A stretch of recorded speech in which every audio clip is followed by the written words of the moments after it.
Partnerom tejto relácie je spoločnosť Azoter Trading s.r.o. Vážení diváci, vítam vás pri sledovaní TV Rolnícke noviny. Téma, ktorou sa dnes budeme zaoberať, je výživa rastlín. Pozrieme sa podrobnejšie na význam hnojenia v poľnohospodárskej praxi a na trendy v tejto oblasti. Pozvanie do nášho štúdia prijal pán profesor Ladislav Dučaj z Ústavu agrochémie a pôdoznalectva, Fakulty agrobiológie a potravinových zdrojov Slovenskej poľnohospodárskej univerzity v Nitre. Dobrý deň. Dobrý deň, prajem, ďakujem za pozvanie. Výživa rastlín a hnojenie to sú pojmy, ktoré sa spájajú s poľnohospodárstvom už odjak živa. Ako vnímate ich význam z hľadiska zabezpečenia dostatku produkcie v zodpovedajúcej kvalite aj z hľadiska zachovania úrodnosti pôdy? Z pohľadu celkového vplyvu na úrodu môžeme povedať, že výživa a hnojenie zohráva veľmi dôležitú úlohu, ale je potrebné hneď jednou vetou povedať, že to nie je len hnojenie a výživa, ale je tam podstatne viac faktorov.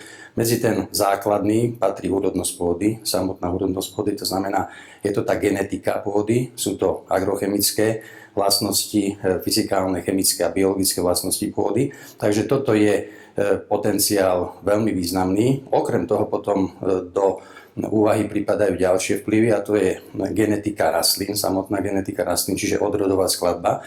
Je to kvalita osiva a ďalšie veci s tým súvisiace.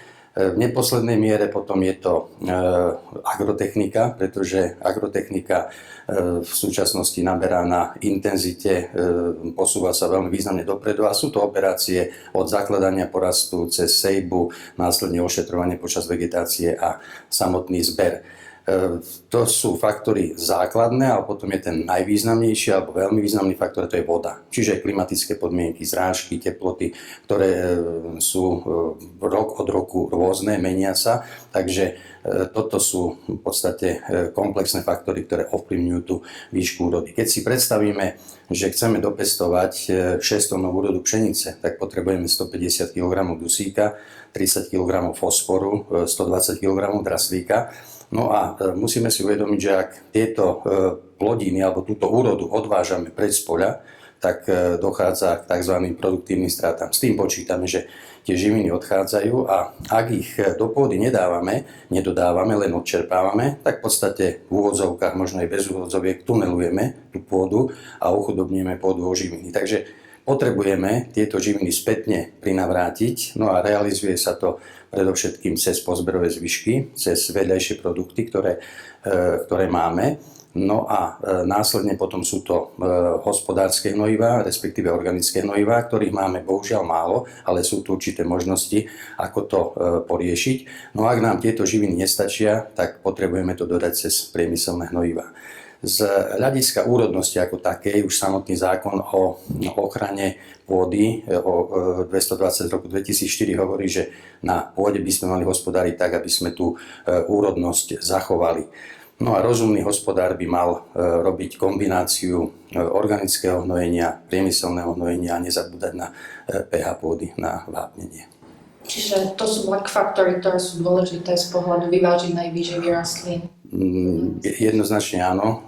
Možno ďalej sa k tomu dostaneme ešte v druhej otázke, teda čo je potrebné ako z hľadiska tej vyváženosti výživy, takže a to je ten základ, áno, hlavne je to teda tá organická hmota a v kontexte potom s tými agrochemickými vlastnosťami, respektíve je to tá samotná úrodnosť pôdy, ktorá je veľmi významná a je menlivá. Áno, naprieč Slovenskom sú pôdne typy, pôdne druhy, ktoré samotné ovplyvňujú potom tú samotnú úrodnosť. Viete si súčasnosť predstaviť bez aplikácie hnojív?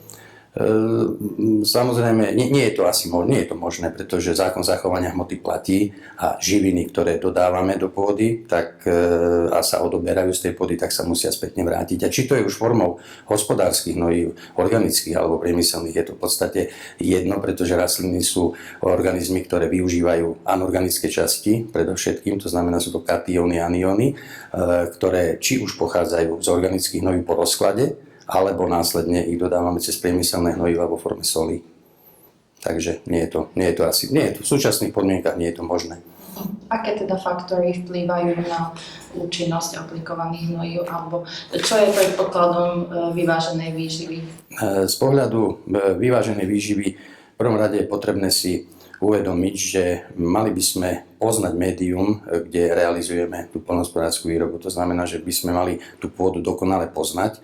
Mali by sme poznať jej agrochemické vlastnosti, čiže poznať, aké je pH pôdy, aký je obsah základných makroelementov, dusík, fosfor, draslík, vápnik, horčík, síra, ale takisto aj mikroelementov. Okrem toho poznanie obsahu humusu, poznanie kationovej výmennej kapacity a na základe toho sa vieme potom rozhodnúť o určení dávky potrebného typu prvku, respektíve typu hnojiva, ktoré tam budeme aplikovať. Takže určite je toto poznanie pôdy. Mnohí poľnohospodári, alebo nemusia to byť len poľnohospodári, rôzni hobby, aj záhradkári a podobne chodia k nám na ústav a dávajú si realizovať rozbory pôdy. Mnohokrát už vtedy, keď je situácia u nich nepriaznivá, to znamená, že sú badateľné symptómy nedostatku, vtedy je potrebné urobiť analýzu aj pôdy a takisto aj analýzu rastlín. Na našom ústave to realizujeme, takže vieme promptne povedať, aký je stav v rámci toho, ktorého poľa, respektíve tej ktorej rastliny. Takže z tohto hľadiska je to nevyhnutné a potrebné. No a z hľadiska vyváženej výživy určite je vhodné a dobré, aby poľnohospodár sa snažil o to, že ten stav živín v pôde mal by byť na úrovni dobrej zásoby, teda nie len makroprvkov, nielen čo sa týka dusíka, fosforu, vápnika, horčíka, síry, ale takisto aj mikroelementov. Mal by mať vyváženú bilanciu organických látok v pôde, čo v rámci osevných postupov v súčasnosti nie je tak jednoduché, pretože hlavne dôsledkom toho, že mnohé podniky hospodária bez živočíšnej výroby, tak vypadáva z osevného postupu skupina plodín, čo sú viacročné krmoviny, lucerna, ťatelina, ktoré sú do normy organických látok. A keďže tieto z osevného postupu vypadávajú, tak o to ťažšie je tú bilanciu organických látok nahrádzať, takže sa musí potom stiahať po ďalšie alternatívy, či už je to zelené hnojenie, zaorávanie pozberových zvyškov absolútne, napríklad v prípade podnikov, ktoré nemajú živočíšnu výrobu, si by nemali dovoľovať slamu odnášať z poľa preč, mali by ju všetku do pôdy zaorať. No a v tom ďalšom prípade, čo som aj spomínal, je to udržiavanie pH pôdy na optimálnej úrovni. Tak napríklad v prípade fosforu pre bežné pôdy, na ktorých pestujeme plodiny, to optimálne pH je niekde na úrovni okolo 6,5. Vtedy je najideálnejší čas alebo priestor na priateľnosť dihydrogenfosforečnanového aniónu, ktorý je vodorozpustný a priateľný pre rastliny. Aké sú trendy, čo sa týka foriem hnojív a aplikačných technológií aj v súvislosti so zmenou klímy a s rozvojom týchto technológií? Samozrejme v súvislosti s globálnym oteplovaním narastá veľký záujem o environmentálne zdravie a s tým potom narastá aj tlak na subjekty, respektíve tie sektory, ktoré to environmentálne zdravie nejakým spôsobom ovplyvňujú, či už priamo alebo nepriamo. Je potrebné podotknúť, že poľnohospodárstvo patrí medzi ten sektor, ktorý produkuje určité formy tých látok, ktoré ovplyvňujú samotnú kvalitu, či už pôdy alebo ovzdušia. Poznáme situáciu o dusičnanoch. Táto téma v podstate je už stará známa. Od roku 1991 platí nitratová direktíva, existujú zraniteľné oblasti, poľnohospodári majú regulatívy na aplikáciu dusikatých hnojív a podobne. Potom je ďalšia otázka oxidu uhličitého vo vzťahu k technike obrábania pôdy a tak ďalej. Čiže CO2 zohráva alebo má zase určitý kurz, určitý trend. Takisto potom je to metán a hospodárske zvieratá. No a v neposlednom rade zase sa obnovuje pohľad na dusičnany z iného uhla, dochádza k denitrifikácii a k uvoľňovaniu plynných foriem dusíka, ako je oxid dusný, ktorý sa dostáva do atmosféry a tomu sa zase priradzujú vyššie vplyvy na globálne oteplovanie ako CO2. Tu samozrejme je potrebné ale podotknúť, že všetky tieto formy, čo sa týka premien alebo tie zlúčeniny uhlíka, dusíka, tie sú úplne prirodzené a sú bežnou súčasťou kolobehu uhlíka a dusíka. Oni by vznikali aj vtedy, keby tu človek nefungoval. Takže toto je úplná normálna, prirodzená vec, avšak samozrejme tá váha, množstvo môže nejakým spôsobom ovplyvňovať tú kvalitu. Z pohľadu týchto trendov sa vynára alebo do popredia sa dostávajú hnojivá s inhibitormi nitrifikácie, s inhibitormi ureázy. Tu je potrebné ale povedať, že agronóm pestovateľ by mal mať dokonalé znalosti o tom, kedy aplikovať, ku ktorým plodinám, v akom čase, pretože jednoducho to sú hnojivá, ktoré ovplyvňujú a spomaľujú premenu amonného dusíka na dusík dusičnanový. Takže je potrebné mať vedomosti o tom, kedy to aplikovať. Následne napríklad je ďalšia otázka regulácie alebo spomalenie úniku čpavku do atmosféry po aplikácii organických hnojív. Čiže trendom je, čo sa dostáva aj do legislatívnych opatrení, aby sa organické hnojivá zapracovávali do pôdneho profilu, aby amoniak sa nedostával z povrchových častí pôdy do atmosféry. Následne, keď hovoríme o technike, agrotechnike, tak sektor agrotechniky prežíva tzv. Boom. Jednoducho je to sektor, ktorý sa veľmi intenzívne rozvíja a v závislosti, alebo teda následne ešte s rozvojom digitálnych technológií je to proste sektor alebo časť poľnohospodárskej techniky alebo časť poľnohospodárstva, ktorá určuje celé smerovanie poľnohospodárstva ako takého. Takže ovplyvňuje sa potom alebo vplýva to na presnú aplikáciu hnojív, variabilnú aplikáciu hnojív. Tieto trendy v podstate začínajú sa postupne presúvať alebo posúvať do toho poľnohospodárstva. Jasné, aj v prípade napríklad hnojív s inhibitormi nitrifikácie je to otázka ekonomická. Tie hnojivá sú o niečo drahšie, takže poľnohospodár po nich nesiaha, pokiaľ vyslovene to nedostane legislatívnym príkazom. Takže tá cena a tá ekonomika je stále príjmová. Ešte možno v tejto súvislosti ozaj by som sa vrátil k profesorovi Duchoňovi ako nestorovi agrochémie. Ten už dávno, pred dávnym časom povedal, že hnojivá ako také, či už sú organické alebo priemyselné, sú veľmi dobrým výrobným prostriedkom, pokiaľ ich používajú vzdelaní a rozumní ľudia.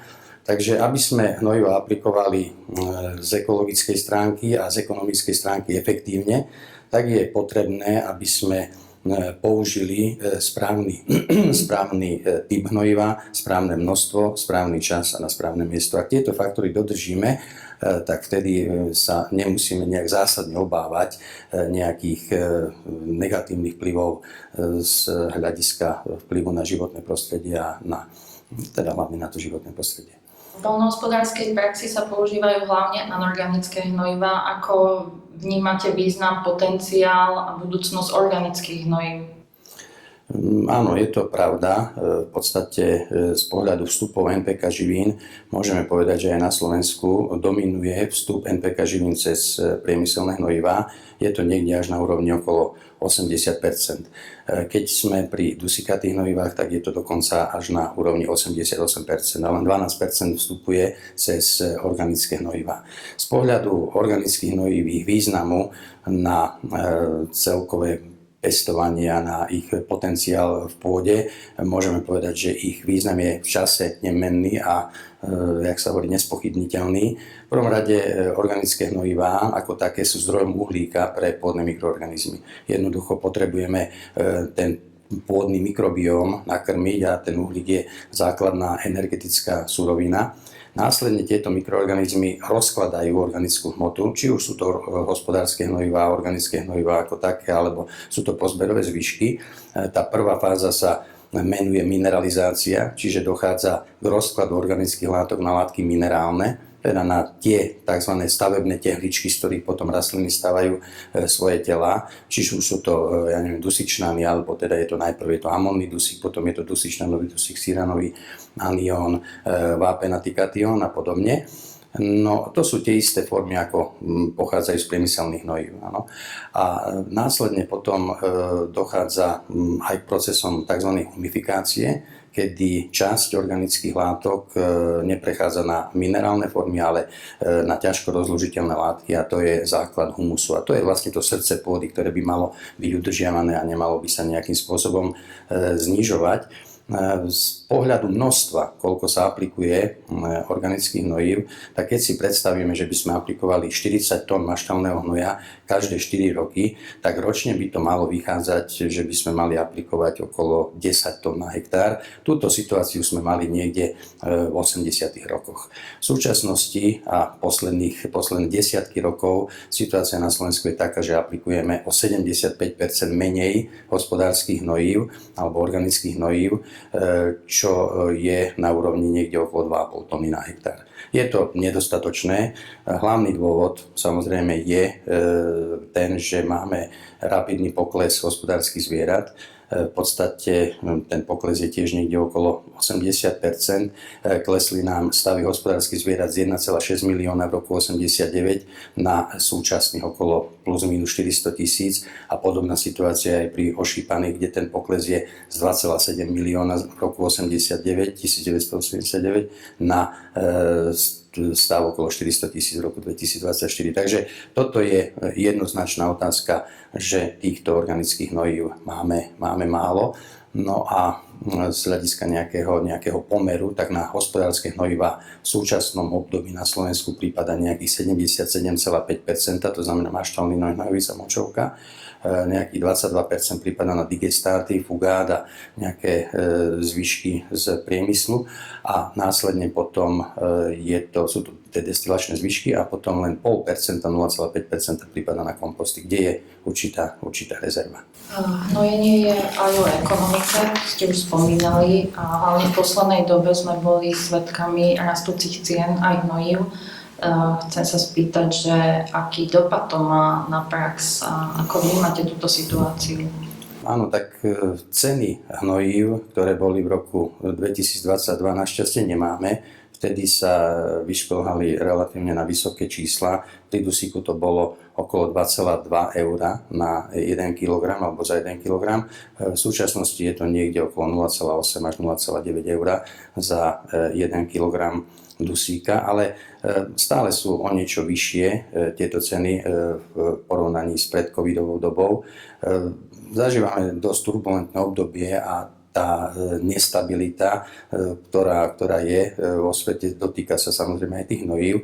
No a hlavne teda tá nestabilita z pohľadu ceny hnojív, alebo teda tej vývojovej úrovne je spôsobená napríklad energetickou závislosťou. Pri výrobe dusíkatých hnojív, to je známa Haber-Boschová reakcia, už vyše 150 rokov, známa reakcia, kedy vyrábame čpavok, no a to je základná surovina pre výrobu dusíkatých hnojív. Čpavok, na jeho výrobu je potrebná energia, potrebný tlak, vysoká teplota, aby sme ten čpavok z vodíka a z dusíka vyrobili, teda z plynných foriem vodíka a dusíka. Takže v podstate cena dusíkatých hnojív sa bude odvíjať od ceny plynu a keď bude stúpať cena plynu, tak bude stúpať aj cena hnojív. Je predpoklad, zachytil určité informácie, že v roku 2030 by mohla cena čpavku stupnúť o 50%, do roku 2030 a cena močoviny o 45%. Následne potom je to otázka geopolitická a určité regulácie. No samozrejme konflikty, ktoré v súčasnosti prebiehajú, neprispievajú k stabilite ako takej. No a regulácie, obmedzenia, rôzne obmedzenia takisto môžu zakývať s týmto trhom. Je predpoklad, že v roku 2026 sa môže zvyšovať cena hnojív aj vďaka zavedeniu uhlíkového cla. Takže to bude ďalší faktor, ktorý bude hýbať s cenami. Následne potom sú to ekonomické nožnice, ktoré spôsobujú, že rentabilita sa trochu znižuje, pretože sú vysoké vstupy a nízke predajné ceny alebo výkupné ceny komodít, ktoré sa dopestujú. Takže toto sú otázky, ktoré budú, alebo faktory, ktoré môžu ovplyvňovať tú cenu. Ako to bude vplývať na poľnohospodára, tak je tu možnosť, že ten poľnohospodár tým, že budú tie ceny veľmi vysoké, tak bude obmedzovať hnojenie. Hoci ja si osobne myslím, že to bude až posledný krok, pretože bez tých živín naozaj sa tá úroda veľmi ťažko dá dopestovať. Takže Môže to obmedzenie samozrejme prichádzať, ale je to fakt otázka ekonomická, či na to bude poľnohospodár mať alebo nebude mať. Bude tu priestor pre určité využívanie smart technológií, teda presná aplikácia, variabilná aplikácia, aby sa niečo ušetrilo, aby teda ekonomicky to poľnohospodár zvládol. Hoci zase je to takisto otázka peňazí, či na to bude mať, na tú techniku a tak ďalej. Takže to je takisto otázka, ale cesta tu je, ako som hovoril. Ďalej možné otázky zmeny osevného postupu, že sa nebudú pestovať plodiny, ktoré sú náročné na dusík, ale naopak sa budú pestovať plodiny, ktoré dusík pútajú, tak v súčasnosti na Slovensku je to asi soja, pretože ten osevný postup máme relatívne úzko prsia, máme tam 4 základné plodiny, ktoré točíme, takže z tohto pohľadu áno, tie plodiny s pútaním dusíka by mali byť využívané, oni sú využívané nedostatočne, ale zase je to otázka ekonomiky, či sa to oplatí pestovať, neoplatí, takže toto sú takisto otázky samotných peňazí. Ďalšia otázka, využívania alternatívnych doplnkových zdrojov, takže ak nebude dostatok hospodárskych hnojív, nie je dostatok priemyselných hnojív alebo sú veľmi drahé, tak prichádza do úvahy ďalšia alternatíva, ktorá má relatívne veľké rezervy, to som už povedal. Zelené hnojenie je automaticky vhodná alternatíva, ale tu by väčší priestor ešte pripadal na komposty. Áno, máme len 0,5% podiel a keďže je potrebné všetky organické rozložiteľné látky kompostovať a nejakým spôsobom teda dávať do kolobehu, tak tu tento priestor na tie komposty určite bude. Jasne pri dodržiavaní tých opatrení z hľadiska vstupov rizikových prvkov, čiže keď sa budú pridávať látky, ktoré môžu to byť nejaké časti skálov, čističiek odpadových vod, ale musí to byť tak, aby to pôda zniesla, aby jednoducho sa neznečisťovala. Hnojenie súvisí aj s ochranou životného prostredia. Ako je to s vplyvom aplikácie hnojív, čo sa týka kvality ovzdušia alebo vôd? Jednotlivé geosféry, kde sa odorová poľnohospodárska výroba, či už je to pedosféra, hydrosféra, takisto atmosféra, sú navzájom prepojené. A každé neuvážené alebo neodborné aplikovanie hnojív do pôdy môže spôsobovať kontamináciu, či už vody, takisto pôdy alebo ovzdušia. Niektoré bodové znečistenia sa vyskytujú aj v prípade napríklad organických hnojív, keď vytečie močovka alebo teda hnojovka z nesprávne uloženého mašťalného hnoja do povrchových vôd. Takže tieto situácie môžu nastávať. Zvlášť čo sa týka vplyvu, tak máme na mysli predovšetkým dva prvky, je to dusík a fosfor. Tie straty alebo tie pohyby v pôde môžu byť smerom vertikálnym. V prípade dusíka, už staré známe dusíčnany sa pohybujú z povrchových častí a vyplavujú sa do spodných vôd. Môže dochádzať ku kontaminácii spodných vôd. Je potrebné povedať, že tá problematika dusíčnanov napríklad v oblasti Žitného ostrova je relatívne stabilizovaná, takže ten problém s dusíčnanmi nevyvstáva. Následne potom je to otázka povrchového zmyvu, to znamená, že môže dochádzať hlavne v prípadoch vodnej erózie k tomu, že sa splavujú živiny a takisto aj ornica do povrchových vôd. Po opatreniach, rôznych opatreniach a tlaku na to, aby sa zabránilo vodnej erózii, týmto situáciám nepriaznivým nedochádza. Sú to skôr extrémne situácie pri intenzívnych zrážkach, búrkach a podobne. No ale keď sa tieto živiny dostávajú do povrchových vôd, do recipientov, tak sa dostávajú následne potom do stojatých vôd.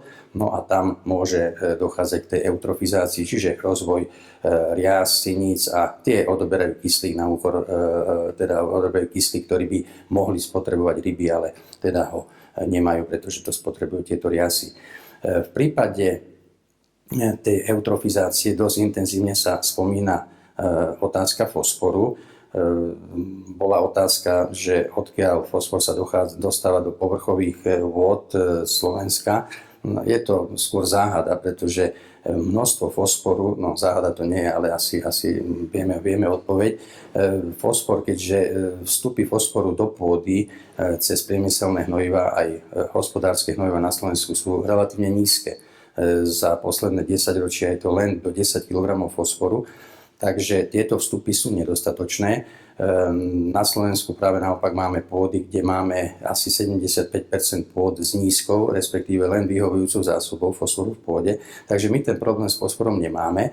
A keď hovoríme o tých povrchových vodách, tak sú to skôr zdroje z nedostatočného odkanalizovania obcí a septiky sú tým bohužiaľ zdrojom, ktoré jednoducho, z ktorých sa dostáva ten fosfor do tých povrchových vod. Takže u nás je to skôr táto otázka, táto problematika. Opačnú situáciu majú napríklad Holanďania, ktorí v porovnaní s nami, my máme 0,33 dobyčej jednotky na hektár, Holandsko má 3,4 dobyčej jednotky na hektár, čiže majú 10-krát viac zvierat ako my.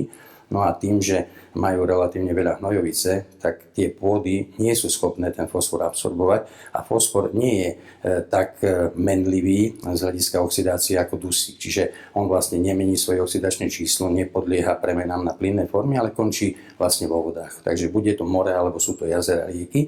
No a z toho potom ten problém môže vyvstávať.